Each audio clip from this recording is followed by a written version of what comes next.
Ang mabuting balita ng Panginoon ayon kay San Mateo. Papuri sa iyo, Panginoon.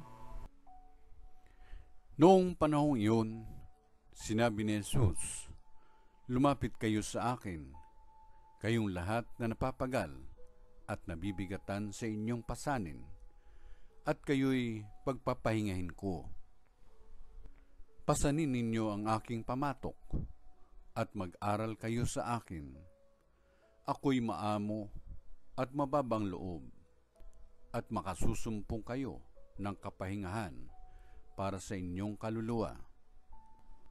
Sapagkat maginhawang dalhin ang aking pamatok, at magaan ang pasaning ibibigay ko sa inyo." Ang mabuting balita ng Panginoon. Pinupuri ka namin, Panginoong Jesucristo.